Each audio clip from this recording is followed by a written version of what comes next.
ঈশ্বরেশ্বর পরমেশ্বর সচ্চিদানন্দ ঘন বিগ্রহ অনাদির আদি সর্বকারণের কারণ অনন্ত কোটি ব্রহ্মাণ্ডের অধিনায়ক নন্দনন্দন ব্রজেন্দ্র নন্দন ভগবান শ্রীকৃষ্ণের অসীম অনুকম্পায় অসীম কৃপায় আমরা সকলে হরিকথা গুরুকথা ভাগবত কথা তথা ভাগবতীয় কথা শুনবার মানুষে উপনীত হয়েছে। আর আজ হলো ঝুলন যাত্রার দ্বিতীয় দিবস, তাই তো? আচ্ছা, সঙ্গে আবার মনসা পুজো আছে। গতকাল আবার গেছে একাদশী, একাদশী থেকে আরম্ভ হয়। পুত্রদা একাদশী ছিল, তাই তো? পবিত্রারোপিণী একাদশী। আর আজকে সকালে খুব শর্ট টাইমের মধ্যে পালন ছিল, 5টা 19-এর মধ্যে পালন করতে হয়েছে। আর সেই শ্রাবণ মাসের শুক্লপক্ষের এই যে একাদশী, এই একাদশীর থেকেই এই ঝুলনের আরম্ভ হয়। আচ্ছা, কিন্তু এই ঝুলন কিন্তু কোনো একটা নির্দিষ্ট দিনের তিথি বা উৎসব নয়। হ্যাঁ, এই যে লীলা, এটা ভগবানের নিত্য লীলা, মানে হলো রোজের লীলা। ভগবান রোজ এই লীলা করছেন। আচ্ছা, তাহলে আমরা এই একটা বিশেষ দিনে কেন করছি? দেখো, এই একদিনের উৎসব পালন করতে গেলেই আমাদের হিমশিম খেয়ে যেতে হয়। আজকে ঝুলন আছে, পরে রাস আছে, একাদশী তো রয়েছে, ভগবানের আরো আরো যত লীলা রয়েছে, জন্মাষ্টমী, রাধাষ্টমী, সবকিছু করতে গেলে আমরা তো বলে সংসারবদ্ধ জীব, তা নিত্য আমাদের পক্ষে করা সম্ভব নয়। তাই আচার্যগণ একটা নির্দিষ্ট তিথিকে বেছে দিয়েছে, আর সেই নির্দিষ্ট তিথি অনুযায়ী আমরা এইসব উৎসব পালন করে থাকি। তাহলে এই ঝুলনটা হলো নিত্য লীলা, রোজের লীলা। ভগবান রোজ ঝুলন করছেন, নিত্য লীলা করছেন। আর এটা নিত্য লীলা, এর সময়টা কখন? আমাদের অষ্টপ্রহর লীলা চলে তো, ভগবানের অষ্টপ্রহর লীলা চলছে। এটা তার মধ্যে দ্বীপ্রহরের লীলা, দ্বীপ্রহরের লীলা। এই সকালবেলায় কিন্তু ঝুলনে ভগবানকে তুলতে নেই, সেবা হলো, মধ্যাহ্নের ভোগ হলো, বিশ্রাম হওয়ার পর তারপরে ঝুলনে তুলতে হয়। এখানে সুন্দর ঝুলন লাগানো আছে। যদি কারোর বাড়িতে না হয়ে থাকে, তাই এখানে ঝুলনের রশি টেনে সেই পুণ্য অর্জন করবে। আচ্ছা, না রথের সময় শুনেছিলাম কি বলেছিল, সেখানে শাস্ত্রে বলা হচ্ছে, দোলে চ দোল গোবিন্দ চাপে চ মধুসূদন রথে তু বামনং দৃষ্টা পুনর্জন্ম নবনে। দোলে চ দোল গোবিন্দ, ঝুলনে যদি গোবিন্দকে তুলতে দেখা গেছে, সেই দর্শন যদি করে নিয়েছেন। আর চাপে চ মধুসূদন, চাপ মানে নৌকা, নৌকা বিহার করছেন বৃন্দাবনে। নৌকা বিহার হচ্ছে এই যখন রথের আগে, তখন আমাদের জগন্নাথ দেব নৌকা বিহার করেন নরেন্দ্র সরোবরে। আর সেই বিহার যদি দেখে নাও, তাহলে তোমার দ্বিতীয় জন্ম আর হবে না। আর রথে তো বামনম দৃষ্টা, আমরা তো জগন্নাথ দেবকে রথে দেখেই নিয়েছি। হ্যাঁ হ্যাঁ, বৃন্দাবনেও নৌকা বিহার হয়। রাধা মাধব, বাকি বিহারী, এদেরকে সব নৌকা বিহার করানো হয়। নৌকা বিহার বৃন্দাবনেও হয়। এখানে বলা হয় নরেন্দ্র সরোবরের বিহার বলা হয়, ওখানে একদম নৌকা বিহারী বলা হয়। তাহলে এই তিন ভাবে যদি ভগবানকে দর্শন করা যায়, তাহলে দ্বিতীয় পুনর্জন্ম আর হয় না। কিন্তু মনে রাখতে হবে, এই দর্শন, এই ক্রিয়া কর্ম সব যেন শুদ্ধ সাত্বিক ভাবে হয়। মনের মধ্যে বাজে চিন্তন করতে করতে যদি দর্শন করা হয় বা রথের রশিতে টান দেওয়া হয়, তাহলে কোনো পুণ্য হবে না। সাত্বিক ভাবে, শুদ্ধ ভাবে এই কর্ম করতে হবে। আর বলছে, দেখো, ভগবানের এই ঝুলন লীলাও যদি শ্রবণ করে নিয়েছো, তাহলেও তোমার উদ্ধার হবে। তবে মনে রাখতে হবে, ভগবানের এই লীলা শ্রবণ করতে গেলে কখনো মানুষী বুদ্ধি রেখে শ্রবণ করা যাবে না। এই জড়জগতের বুদ্ধি রেখে শ্রবণ করা যাবে না। কোনো পুরুষ স্ত্রীর কোন রকম লীলা কিন্তু এটি। তাহলে ভগবানেরই লীলা। ভগবান কেবলমাত্র আনন্দ নেবার জন্য তিনি নিজে থেকে আলাদা হয়েছেন, শক্তিকে আলাদা করেছেন। রাধারানী হলেন ভগবানেরই অন্তরঙ্গা শক্তি। আনন্দের কারণে লীলা করবার জন্য তিনি নিজের থেকে তাকে বাইরে এনেছেন। সুতরাং এখানে কোন রকম নারী পুরুষের কোন রকম সম্পর্ক এরকম কখনো চিন্তা করা যায় না। সেই ঝুলন লীলা বলে, দেখো এই ঝুলন লীলা তো একদিনের নয়, তাহলে আমরাও এক একটা দিনের লীলা শ্রবণ। তো প্রথমে এক দিবসের কথা শ্রবণ করি। আচ্ছা, এই এক দিবসের কথা কেমন? এই ব্রজধামে আগে কি হতো? এই ব্রজধামে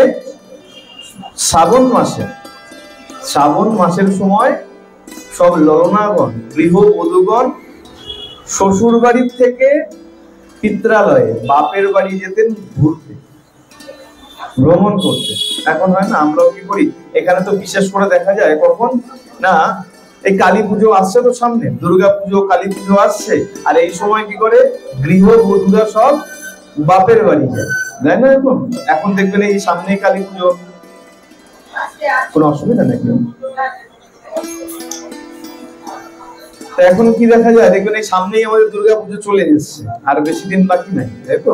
অক্টোবর মাসে পুজো, এটা আগস্টের, আজকে 17 তারিখ হয়েই গেল, মানে ধরুন এই মাসটা চলেই গেল, মাঝখানে সেপ্টেম্বর, আর অক্টোবরের একদম মানে শুরুর দিকে পুজো, 7-8 তারিখ থেকে মনে হয় সম্ভবত পুজো।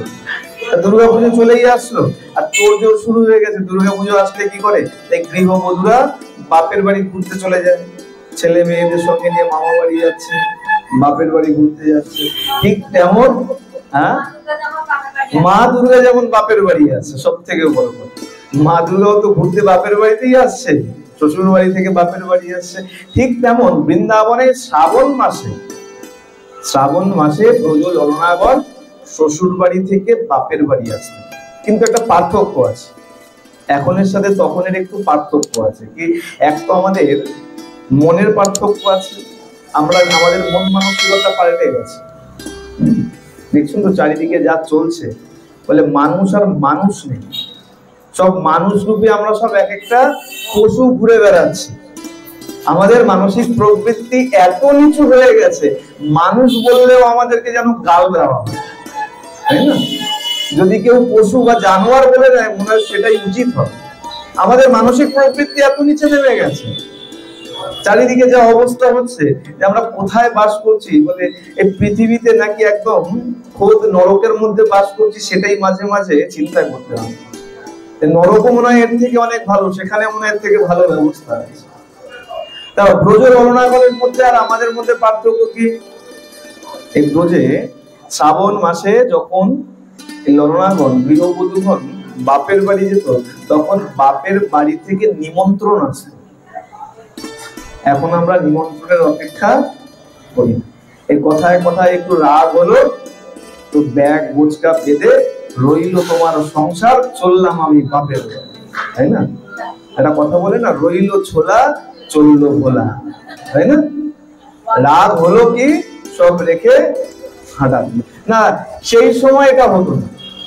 সেই সময় কি, যতক্ষণ না বাপের বাড়ি থেকে নিমন্ত্রণ আসবে ততক্ষণ বাপের বাড়ি যাওয়া যেত, গৃহবধূকে ছাড়তো না ততক্ষণ পর্যন্ত।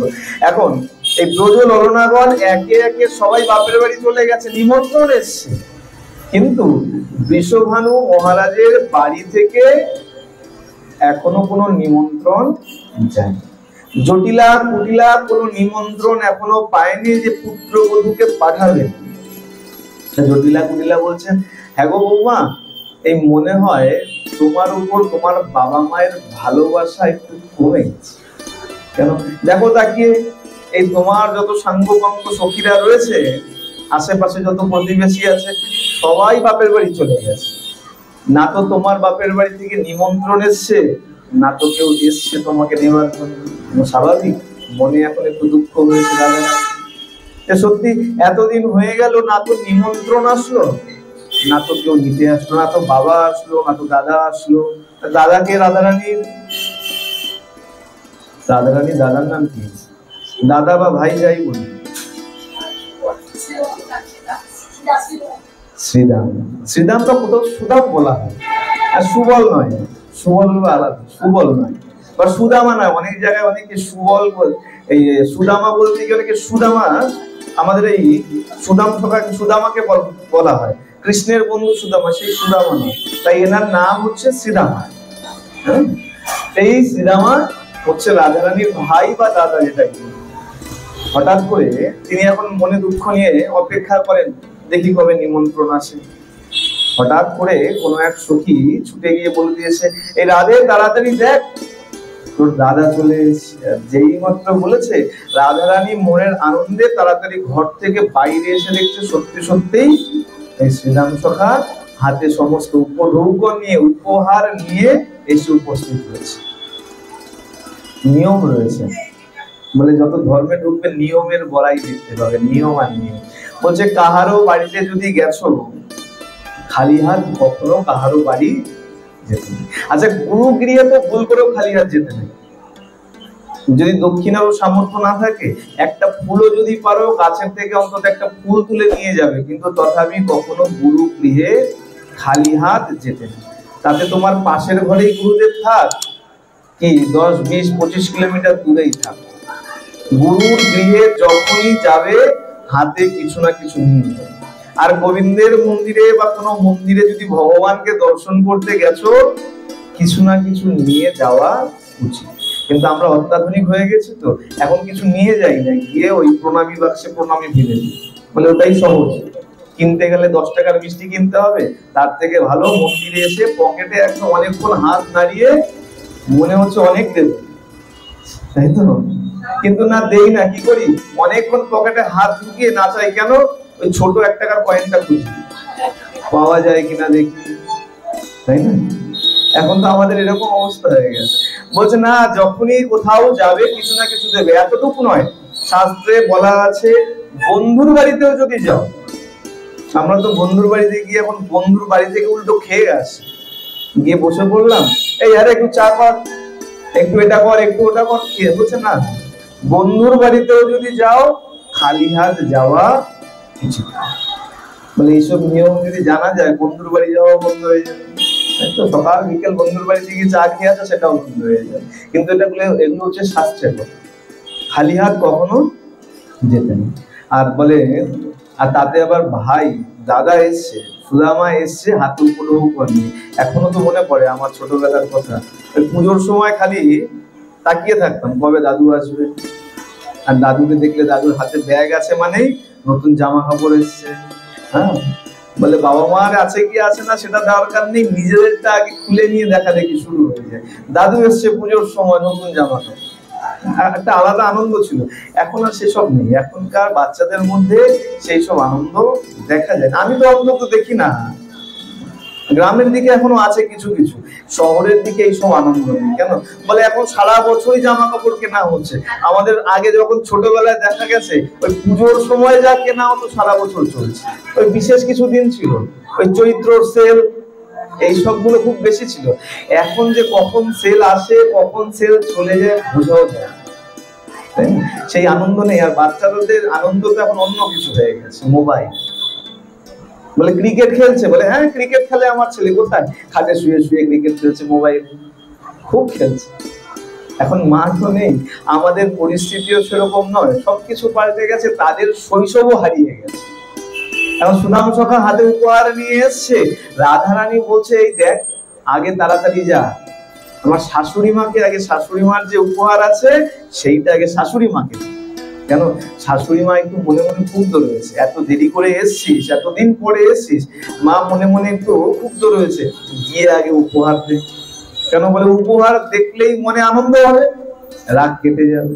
বেশ, সুদাম সখা কি করেছে, তাড়াতাড়ি উপহার নিয়ে গিয়ে আগে শাশুড়ি মার হাতে দিয়ে। শাশুড়ি মার নাম কি, জটিলা, তাই তো? বলে আমরাও তো সব একটা না একটা জটিলা, এক এক সময় থাকি আবার এক এক সময় পাল্টে, তাই তো? না না, সেরকম সব সময় হয় না। যাই হোক, এখন জটিলার হাতে যখন দিয়ে দিয়েছে উপঢৌকন, জটিলার মন এখন খুব খুশি হয়ে গেছে। কি করছে, তাড়াতাড়ি ঘরে চলে গেছে কাপড় নিয়ে, কাপড় খুলে আগে নিজে একটু পরে দেখে নিয়েছে, খুব সুন্দর হয়েছে, তাড়াতাড়ি বেরিয়ে এসছে। এবার হাতে উপঢৌকন তো কুটিলার হাতেও দিয়ে দিয়েছে। কুটিলাকে বলছে, কুটিলা তাড়াতাড়ি তুই গিয়ে দেখ কত সুন্দর বস্ত্র এনেছে আমার জন্য। কুটিলাও গিয়ে দেখে নিয়েছে, দুজন এত খুশি হয়ে গেছে। জটিলা আর কুটিলা দুজনেই বলছে, বৌমা এই এক কাজ করো, দেরি করো না, একে তো এত দেরি করে এসছে দাদা, তা তুমি এক কাজ করো, আজকেই সব গোছগাছ করে নাও। দেরি করো না, আজকে গোছগাছ করে নাও, কাল সকাল হতেই ভোর ভোর রওনা হয়েছে। হ্যাঁ বৌদি, তাড়াতাড়ি প্রস্তুত হয়ে নাও। দাদা যখন এসে গেছে, মা যেমন বললো আগামীকাল সকাল সকালই রওনা দিয়ে দিও। বেশ। এখন উপঢৌকন দিয়েছে, আয়ান ঘোষের উপহারও তার শাশুড়ি মার হাতে দিয়ে দিয়েছে, জটিলার হাতে দিয়ে দিয়েছে। এটি আয়ান ঘোষের উপহার। উপহার তো নিয়েছে, আর দেখতে দেখতে পরের দিন যখন সকাল হয়েছে, প্রভাত হয়েছে, রাধারানীকে সঙ্গে নিয়ে তার ভাই চলতে শুরু করেছে। চলে এসেছেন বর্ষানাতে, সে বৃষভানু রাজার বাড়িতে এসে উপস্থিত হয়েছে। আর এদিকে কি হচ্ছে, রাধারানী সব সখীরা আগে ভাগে চলে এসেছে। এসে এই বর্ষার সময় তারা কি করতো, এই ঝোলা বেঁধে তারা ঝোলায় ঝুলতো। এইটা এই বর্ষার সময়, এখনো আমাদের এখানে বর্ষা যদিও হচ্ছে না তেমন, কিন্তু সময় তো বর্ষা চলছে। আষাঢ় শ্রাবণ আগে জানতাম বর্ষাকাল, এখন আষাঢ় মাস তো কবে চলে যায়, বর্ষার কোনো নাম বলতে থাকে না, তাই না? শ্রাবণ মাসও ধরেন চলেই গেল, কালকে থেকে 1 তারিখ পড়ে গেল। হ্যাঁ, তা এইবার আসবে হয়তো বর্ষাকাল। আর তাদের কি হতো, এই শ্রাবণ মাস বর্ষাকাল থাকতো, আর বর্ষার এই সময় মৃদু মৃদু বর্ষা চলতো, এর মধ্যে ঝোলা বেঁধে তারা ঝোলায় দোল খেত। সব সখীরা কি করেছে, সব সখীরা সেখানে ঝোলা বেঁধে প্রস্তুত হয়ে কি করেছে, এই ঝোলাতে সবাই অপেক্ষা করছে রাধারানী কখন আসবে, আর তারা রাধারানীকে দোল দিতে। রাধারানী এসছে, এসে কোনো এক ঝোলার উপরে বসে দোল খাচ্ছে। আর এদিকে খবর চলে গেছে কোথায়, গোবিন্দের কাছে খবর চলে গেছে যে রাধারানী পৌঁছে গেছে। রাধারানী এসে গেছে, ঝোলায় দোল খাচ্ছে, বলে দেখো অনন্ত কোটি ব্রহ্মাণ্ডের ঈশ্বর তিনি, তার কাছে খবর কি আর না গিয়ে থাকে, তার কাছে কি কোনো কিছু আর লুকানো আছে? গোবিন্দ কি করেছেন, হঠাৎ করে সেইখানে উপস্থিত হয়েছে, আর ঝোলায় এসে পিছন থেকে জোরে দোল দিয়ে দিয়েছে। কিন্তু জোরে দোল দিতে নাই, খুব আস্তে আস্তে, খুব হালকা করে দোল দিতে হয়। কেন বলে, বেশি জোরে দোল দিলে ভয় লাগে, বেশি জোরে দোল দিতে নাই। এখন হঠাৎ করে যখন পেছন থেকে জোরে দোল দিয়ে দিয়েছে, রাধারানী এখন হঠাৎ করে ভয় পেয়ে গেছে, আচমকা দোল দিয়ে দিয়েছে। এখন প্রশ্ন হতে পারে, গোবিন্দের যিনি আহ্লাদিনী শক্তি, যার শক্তিতে আমার গোবিন্দ শক্তিমান, আর তিনি কিনা ভয় পেয়ে গেলেন। তিনি যদি ভয় পেয়ে যান, তাহলে আমার গোবিন্দও তো ভয় পেয়ে যাবে। বলে না, দেখো এই ভয়টা কেন পেয়েছে জানো, এই ভয়টা পেয়েছে লীলার পুষ্টির জন্য। মনে করুন আপনার বাড়ির ছোট বাচ্চা, আপনি যখন বাড়ি ফিরেছেন, ওই ছোট বাচ্চারা আপনাকে দেখে দরজার পেছনে লুকিয়ে গেছে। এখন আপনি যদি সোজা হাঁটতে হাঁটতে গিয়ে দরজা টেনে খুলে বলেন, এই আমি জানি তুই এখানে লুকিয়ে আছিস, তাহলে কি হবে? বাচ্চা আনন্দ পাবে? কিন্তু আপনি বাড়িতে গিয়ে এখন যদি খোঁজাখুঁজি করেন, একবার আপনি জানেন ওই দরজার পেছনে আছে, কিন্তু একবার এই দরজায়, একবার ওই ঘরে, কোথায় গেল একটু জোরে হাত দিয়ে বলেন আর খোঁজেন, দেখবেন ওই বাচ্চা দরজার পিছনে দাঁড়িয়ে খিলখিল করে হাসছে। কেন? আনন্দ পাচ্ছে। আপনি জানতেন দরজার পেছনে, জেনেও যখন এদিক ওদিক করছেন, তাদের কি হলো, এই আনন্দটা বাড়লো। রাধারানীও তেমন, রাধারানীর ভয়ের কোনো এখানে অবস্থা নাই যে রাধারানী ভয় পাবে, কিন্তু এই যে লীলার পুষ্টির জন্য, আনন্দকে বর্ধন করার জন্য তিনি কি করলেন, মনে হচ্ছে রাধারানী যেন কত ভয় পেয়ে গেছে। গোবিন্দ যেই দেখেছে ভয় পেয়ে গেছে রাধারানী, গোবিন্দ তাড়াতাড়ি ওই দোলনার উপরে উঠে গেছে। দোলনাতে উঠতেই রাধারানী মনে হচ্ছে এত ভয় পেয়েছে, গোবিন্দকে দেখা মাত্র চিৎকার করে উঠেছে, আ গোবিন্দ রক্ষা করো। কেন? রাধারানী তো মুখ খুললে গোবিন্দ ছাড়া কিছু বলে না। চিন্তায় গোবিন্দ, দর্শনে গোবিন্দ, স্মরণে গোবিন্দ, শ্রবণে গোবিন্দ, যাই কিছু সবকিছুই গোবিন্দ। যখনই ভয় পেয়েছেন, গোবিন্দ বলে চিৎকার করেছেন, গোবিন্দ লাফ দিয়ে ঝোলনায় ঢুকছে।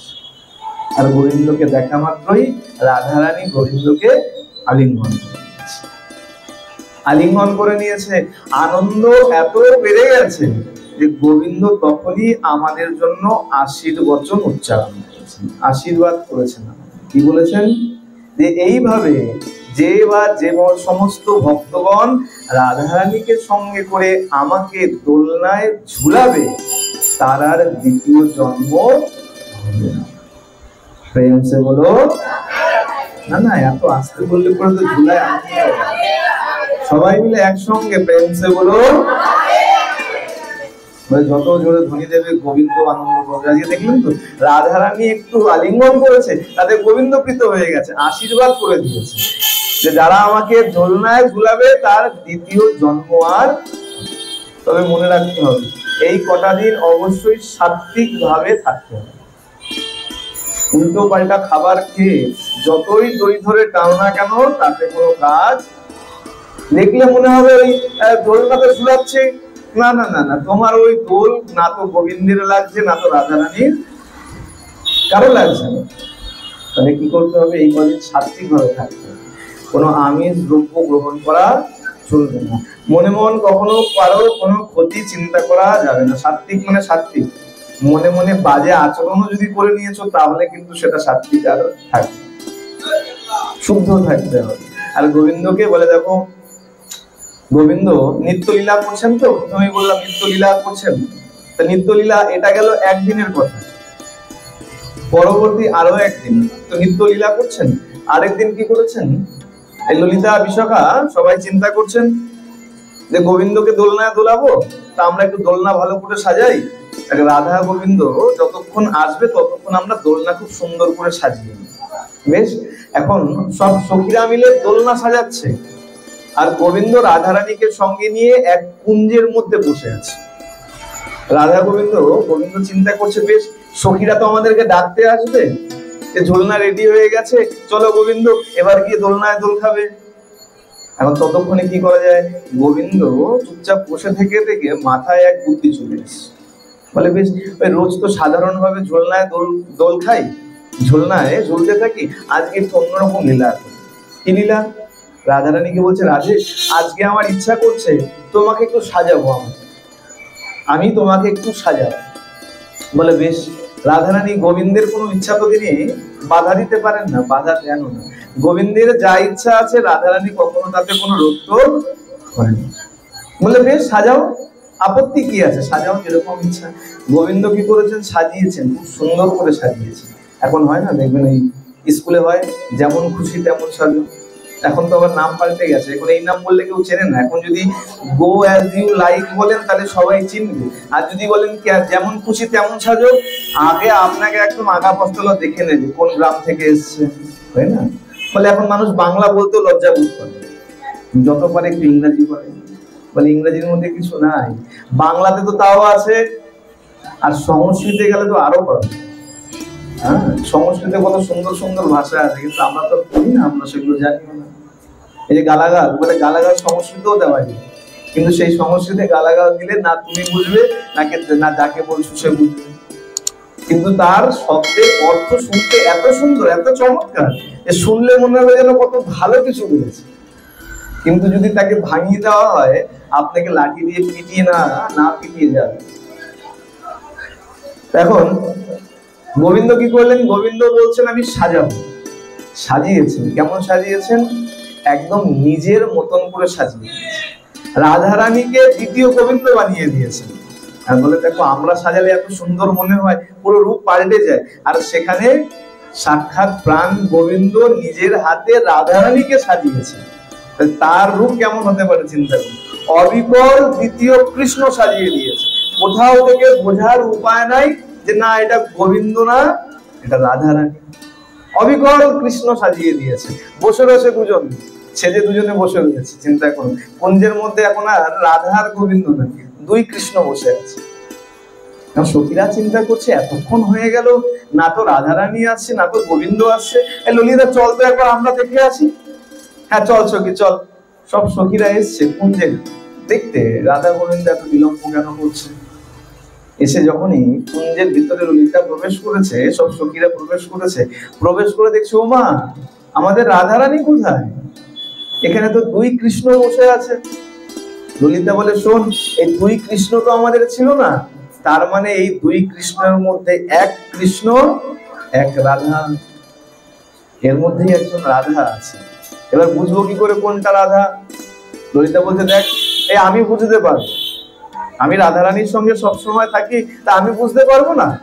আমি বুঝতে পারবো। বলে বেশ তাহলে খুঁজে বের করো কোনটা রাধা। দেখবেন বিয়ের সময় অনেক সময় খেলা হয়, হ্যাঁ বিয়ে বাড়িতে যখন ছেলে বিয়ে করতে যায় কি করে, ওই বউকে আর বউয়ের কোনো কাকি বা জেঠিকে একসঙ্গে বসিয়ে কাপড় দিয়ে ঢেকে রাখে, আর ছেলেকে বলে খুঁজে নাও তোমার বউ কোনটা। হ্যাঁ, দেখেছেন কিনা জানি না, আমার অভিজ্ঞতা আছে এই করার। ঢেকে বসিয়ে দিল কাপড় দিয়ে, বলে খুঁজে নাও কোনটা তোমার বউ, যেটা তুমি ধরবে তাকেই তোমাকে বাড়ি নিয়ে যেতে হবে। মজার খেলা হয় না? এখন ললিতা বলছে আমি জানি, আমি সবসময় রাধারানীর সঙ্গে থাকি, আর আমি বুঝবো না কোনটা রাধে, বলে এক কৃষ্ণের হাত ধরে টানতে টানতে বাইরে নিয়ে গেছে। আয় আয় আয়, আমরা রাধারানীকে নিয়ে নিয়েছি, বাইরে নিয়ে গেছে। কিন্তু অদ্ভুত ব্যাপার, যাকে নিয়ে গেছে সে কিন্তু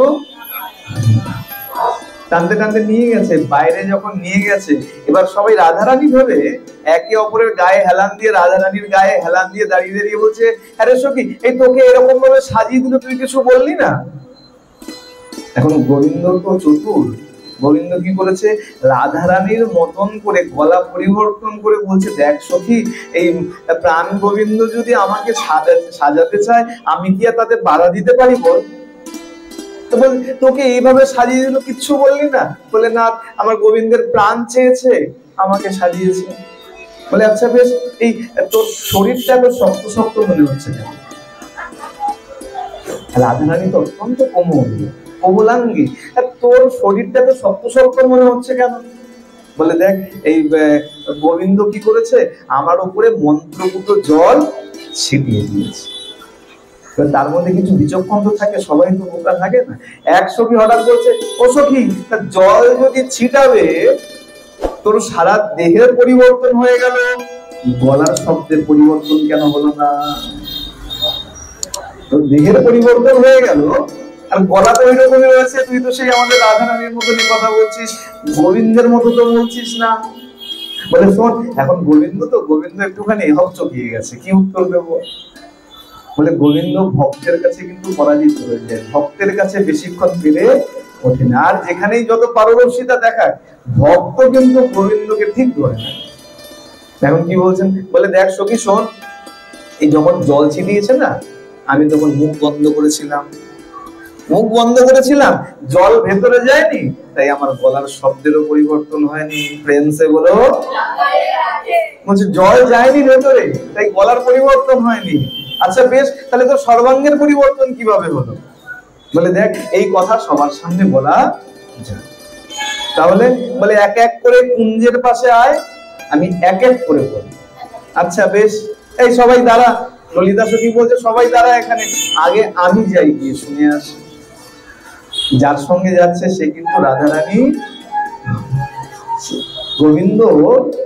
গোবিন্দকে তারা রাধারানী মনে করে বের করে নিয়ে এসছে, আর গোবিন্দ গেছে কুঞ্জের আবডালে, ললিতা সখী গেছে। ললিতা সখী যখন গিয়ে দাঁড়িয়েছেন, সেখানে গোবিন্দ তার নিজের তত্ত্বকে দর্শন করিয়েছে। দেখো, এই রাধা আর কৃষ্ণ যাকে তোমরা আলাদা আলাদা দিচ্ছ, আলাদা আলাদা কিছু নয়, একই তত্ত্ব তোমরা ভিন্ন ভিন্ন দিচ্ছ। নিজের স্বরূপ দর্শন করিয়েছে, কিন্তু যোগমায়ার কারণে সবকিছু তারা আবার ভুলে। ললিতা সখী চলে এসেছে, এক এক করে সখী গেছে, আর সবকিছু দর্শন সবাই এক এক করে দর্শন করেছে, কিন্তু যোগমায়ার কারণে সব আবার ভুলে গেছে। বেরিয়ে এসছেন সবাই এক এক করে। এবার বলছে, দেখো রাধারানী তো ভেতরে বসে আছে। তা সখীরা কুঞ্জের মধ্যে মুখ বাড়িয়ে বলছে, গোবিন্দ আর দেরি করো না, তাড়াতাড়ি করে আমাদের রাধারানীকে আবার আগের মতন করে দাও। তাকে বলছে, ওই কুঞ্জের মধ্যে যে রাধারানী বসে আছে, সেই রাধারানীকে কৃষ্ণ মনে করে বলছে যে আমাদের এই যে রাধারানী, তাকে আবার আগের মতন করে দাও, কোমলাঙ্গী করে দাও, যেরকম ছিল তেমন করে দাও। যখন রাধারানীকে বলেছে, এখন রাধারানী আর থাকতে পারেনি, ভেতর থেকে রাধারানী বলছে, সখী, এই আমি তো রাধারানী এখানে বসে আছি, আমি আবার রাধারানী বানাবো কি হয়? তোরা যাকে বাইরে নিয়ে গেছিস, সে তো রাধে নয়, সে তো আমি নই, সে তো আমার প্রাণ গোবিন্দ। যেমনি মাত্র বলেছে, ওই যে গায়ে হেলান দিয়ে দাঁড়িয়েছিল, তাড়াতাড়ি সবাই শুনে গেছে যে ও আচ্ছা, তুমি নিজে ছলনা করে আমাদের সাথে মজা করছো। হ্যাঁ গোবিন্দ, তাড়াতাড়ি করো, বিলম্ব হয়ে যাচ্ছে, তাড়াতাড়ি আমাদের রাধারানীকে আবার আগের মতন করে দাও। তখন কি করেছেন গোবিন্দ, রাধারানী তো ভেতরেই ছিলেন কোমলাঙ্গী, সেরকমই বসে রয়েছেন। সখীরা তাড়াতাড়ি নিয়ে এসে সমস্ত বেশভূষা পরিবর্তন করে আবার রাধারানীর বেশে তাকে সাজিয়েছে। সাজিয়ে নিয়ে গেছেন ঝুলনায় ঝোল খাওয়ার জন্য। তৎপশ্চাৎ গিয়ে দুজনে সেই ঝুলনায় উঠেছেন, আর সেই ঝুলনায় উঠে তখন সব সখীরা সেই ঝুলনের আনন্দ নিয়েছেন। প্রেম সে বলো। এই ঝুলনার আরেক নাম আছে, ঝুলন লীলার আরেকটা নাম হচ্ছে হিন্দোল লীলা বা হিন্দোল বা হিন্দোলা, দুটোতেই দোল, দোলের মধ্য থেকে নাম হচ্ছে হিন্দোল বা হিন্দোলা। আর এটা হলো এই শ্রাবণ মাসের এই যে একাদশী, সেই একাদশী থেকেই আমাদের আচার্যগণ একে নির্ধারণ করেছে যে এই বিশেষ দিনেই আমরা এই লীলাকে পালন করি। এ তো গেলে একদিনের কথা। আচ্ছা, আরেক দিনটাও বলে দিই। আরেকদিন কি হয়েছে দেখুন, খুব আনন্দের কথা। গোবিন্দ একদিন বলছে রাধারানী, রাধে দেখো, একটা কথা মনে রেখো, নারদ যদি কখনো এসে তোমাকে কিছু বলে সেই কথা কিন্তু প্রাণ দেবেন। কেন? নারদের চরিত্র তুমি জানো না। ও কি করে, যখন তখন যেখানে সেখানে চলে যায় আর যেখানে সেখানে গিয়ে অশান্তি বাঁধিয়ে দেয়। খুব সাবধান। রাধারানী বলছে না না, আমি জানি নারদ তোমার প্রিয় ভক্ত, পরম ভক্ত, সে এরকম কিছু করে না। বলে দেখো, আমি তোমাকে আগে থেকে সাবধান করে দিলাম, বাকিটা তুমি বুঝে নাও। আচ্ছা বেশ। একদিন কি হয়েছে, আজকে আর ঝুলন লীলা বৃন্দাবনে হচ্ছে না, বৃন্দাবনের এক গ্রামে হচ্ছে। আজকে আর বৃষভানুর রাজভবনে হচ্ছে না। কোথায়? উঁচু গ্রাম। সেই গ্রামে কার বাড়ি? ললিতা সখীর বাড়ি। ললিতা সখীর বাড়িতে আজকে ঝুলনের আয়োজন হচ্ছে, কিন্তু সেখানে রাধারানী এখনো পৌঁছায়নি। রাধারানী এখনো সাজ পোশাক করছে, সাজছেন। এখন যাবেন, ঝুলন দর্শন করবেন, ঝুলনের আনন্দ নেবেন, গোবিন্দের সঙ্গে ঝুলনে দোল খাবেন। আর এদিকে সব সখীরা সেই ঝুলন প্রস্তুত করছে। গোবিন্দ একা একা বসে আছে একটা ঝুলনাতে, একা একা বসে রয়েছে। একা একা যখন বসে রয়েছে, হঠাৎ করে সেখানে নারদজি উপস্থিত হয়েছে। নারদ উপস্থিত হয়েছে কেন? বলে যে নারদের যা কাজ, এর কথা তার কাছে, তার কথা ওর কাছে, বলে কিছু না কিছু একটা অশান্তি বাজিয়ে দেওয়া। নারদের কাজ তো এটাই। আমরা তো দেখেছি যেখানেই গেছে, বলে যেখানে একটু সামান্য আগুন দেখেছে তাকে ফু দিয়ে বাড়িয়ে দিয়ে গেছে, কমায়নি। কিন্তু তার পরিবর্তে যে লাভ হয়েছে সেটা আমরা লাভ করেছি, তাই তো? নারদ যেখানে যা অবদান করেছে তার লাভ কিন্তু আমরাই পেয়েছি। আজকে নারদ দিয়ে গোবিন্দকে বলছে, প্রভু এই তুমি এইভাবে একা একা দোলনায় বসে আছো, ভালো লাগছে। গোবিন্দ বুঝতে পেরেছে, গোবিন্দ তো অন্তর্যামী, গোবিন্দ বুঝতে পেরেছে। বলে আচ্ছা তা তুমি কি বলছো? বলে না, এই যে তুমি একা একা এইভাবে দোলনায় বসে আছো, এইভাবে বসলে পরে ভালো লাগে। এক কাজ করো, এই ললিতা সকাল থেকে এত পরিশ্রম করে দোলনা সাজাচ্ছে, এক কাজ করো, ললিতাকে নিয়ে একটু দোল খাও। গোবিন্দ বলছে না না, ললিতা বলছে না না দেবশীপাদ, আমরা চড়বো বলে এই দোলনা বানাইনি, তাহলে রাধারানীকে বসাবো, রাধা গোবিন্দকে একসঙ্গে বসিয়ে দোল দেব, সেই কারণে দোলনা বানানো হয়েছে, আমরা চড়বো বলে নয়। বলে আচ্ছা আচ্ছা বেশ বেশ, রাধারানী আসবে তখন তো চড়বে, ততক্ষণ একটু চড়ে নাও। গোবিন্দ কিছু বলছে না, ললিতা সখী বলছে না না না না না, আমরা চড়াটা উচিত হবে। অনেক যখন বলা বলি করেছে, গোবিন্দ কি করেছে, তখন ললিতা সখীকে নিয়ে দোলনায় বসিয়েছে। দোলনায় যখন ললিতা সখী বসে গেছে, বাকি সখীরা আনন্দ করতে কি করেছে, দোল দিতে শুরু করেছে, ঝুলন শুরু হয়ে গেছে। কিন্তু রাধারানীর সঙ্গে নয়, ললিতার সঙ্গে।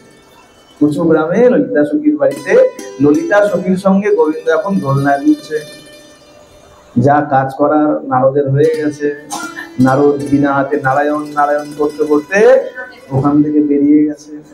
আমরা বলি না যে কাজ হয়ে গেল কেটে বলুন, ওইখানে কাজ হয়ে গেছে, এখনো কাজ বাকি আছে, আগুন লাগানো হয়নি তো এখনো। নারদের যে কাজ, বেরিয়ে গেল। বেরিয়ে কোথায় গেছে? একদম রাধারানীর বাড়ি। রাধারানী একদম তৈরি হয়ে বেরিয়েছেন। রাধারানীকে দেখেই নারদ বলছেন, রাধারানী আপনি কোথায় চললেন? না না, আজকে উঁচু গ্রামে ওইখানে আজকে ঝুলনের ব্যবস্থা হয়েছে, ওইখানে আমরা আজকে ঝুলন আনন্দ করব। আর ঝুলন আনন্দ করবেন, গিয়ে আর কি করবেন? কেন? ঝুলনে দোলনায় আমরা আনন্দ করবো সব সখীরা প্রাণ গোবিন্দকে সঙ্গে নিয়ে। বলে আপনি তো যাচ্ছেন ঝুলনের আনন্দ করবেন বলে, কিন্তু ঝুলন তো আরম্ভ হয়ে গেছে। ঝুলন আরম্ভ হয়ে গেছে বলে হ্যাঁ, আমি দেখে আসলাম ললিতাকে ঝুলনায় তুলে গোবিন্দ দোল খাচ্ছে। রাধারানী তো এখন ক্রোধ হয়ে গেছে না, গোবিন্দকে নিয়ে দোল খাচ্ছে বলে তার রাগ নয়, ওখানে প্রেম আছে, ওখানে কাম নেই। এই জগতে যেটা আছে সেটা প্রেম নয়, সেটা কাম, কামনা। কামনা ছাড়া এই জগতে কিছু নাই। চাঁদকেও যে আমরা ভালোবাসি চাঁদের কিরণের জন্য ভালোবাসি, অন্য কোনো কারণের জন্য নয়। চাঁদ যদি কালকে থেকে, চাঁদ যদি মনে করে যে কিরণ দেবো না, আমরা কালকে থেকেই চাঁদকেও ভালোবাসা বন্ধ করব।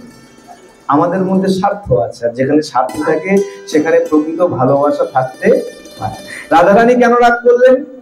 যে আমি পৌঁছাতে পারলাম না, আর তার আগেই কিনা ঝুলন শুরু হয়ে গেল, এই তার মনের মধ্যে রাগ। এখন নারদ বলছে, দেখুন যদি বিশ্বাস না হয় নিজের চোখে একবার দেখে আসুন। ওখানে কি করলো?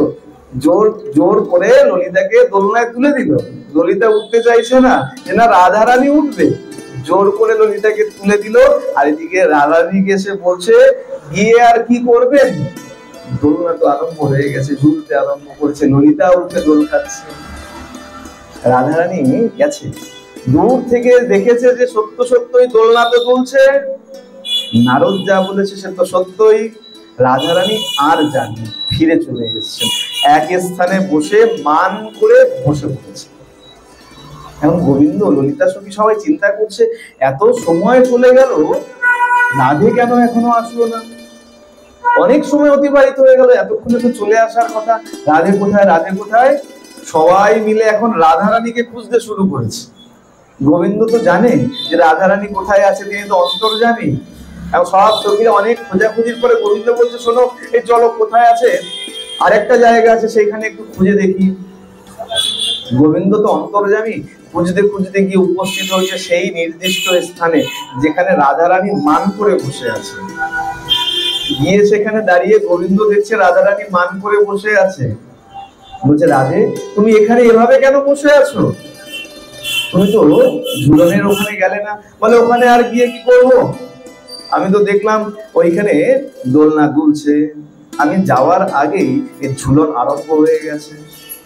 মান করে বসেছিলেন, যেই জায়গাটায় মান করে বসেছিলেন তারই নাম হলো মানগড় পাহাড়। আমরা বৃন্দাবনে মানগড় পাহাড় দেখি না, ওইখানে রাধারানী মান করে বসেছিলেন।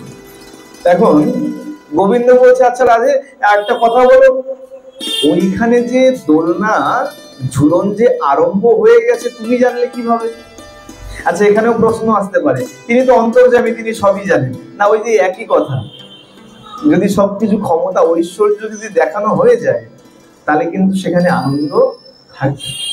তো রাধারানীকে গোবিন্দ জিজ্ঞাসা করছেন, আচ্ছা ওখানে যে ঝুলন আরম্ভ হয়ে গেছে, সব দোল আরম্ভ হয়ে গেছে, তুমি কি করে জানলে? তুমি তো গেছো, তারপরে নয় দেখেছো, দেখার আগে তো শুনেছো, তুমি জানলে কিভাবে? বলে, দেখো প্রাণনাথ, আমাকে ঠিক নির্দিষ্ট সময়ে নারদ এসে সংবাদ দিয়েছিল। নারদ যদি আমাকে না বলতো আমি তো জানতেই পারতাম না। গোবিন্দ বলছে, রাধে মনে কি পড়ে আমি তোমাকে সাবধান করেছিলাম যে নারদের কোনো কথা কিন্তু বিশ্বাস করো না, ও কিন্তু খুব একটা সুবিধার নয়, মনে পড়ছে? বলে, দেখো শোনো, নারদ যেটা করেছে সেটা খারাপ করেনি, ভালোর জন্য করেছে। কেন? বলে, দেখো এই প্রেমের মধ্যে যদি কখনো কখনো বিচ্ছেদ না হয়, বিরহ না হয়, তাহলে সেই প্রেম তত মধুর হয়। আমার আর তোমার প্রেমকে আরো গাঢ় করার জন্য, আরো মধুর করার জন্য, আনন্দ আরো বেশি দেওয়ার জন্যই নারদ এই কার্য করেছে। সুতরাং তার উপরে কখনো বিরূপ প্রতিক্রিয়া করো না, প্রেম সে বলো। তৎপশ্চাৎ রাধারানীকে নিয়ে গেলেন সবাই মিলে, আর রাধারানীকে নিয়ে গিয়ে ললিতা আদি সখীর যেমন মনের কামনা, মনের বাসনা, রাধা গোবিন্দকে একসঙ্গে দোলনায় তুলে ঝোল দিতে শুরু করলেন, দোল দিতে শুরু করলেন। এক এক দিন গোবিন্দ এক এক রকম ভাবে ঝুলনের উৎসব করেছেন, ঝুলন মহোৎসব করেছেন, আনন্দ করেছেন এক এক রকম ভাবে। আবার তো কোনো কোনো দিন বলে সখীরা, কোনো কোনো দিন হয়তো সখীরা এসছেন, গোবিন্দ বলছেন, হঠাৎ তোমাদের হঠাৎ কি হলো, তোমরা এই বর্ষার মধ্যেই তোমরা এসে উপস্থিত হয়েছো?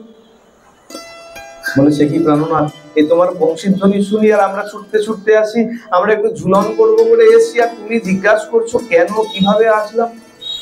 কেন আসলাম তো জানো, তোমার জন্য এসছি। আর কিভাবে আসলাম? বলে এই জল কাদার মধ্যে আসলে কি হবে?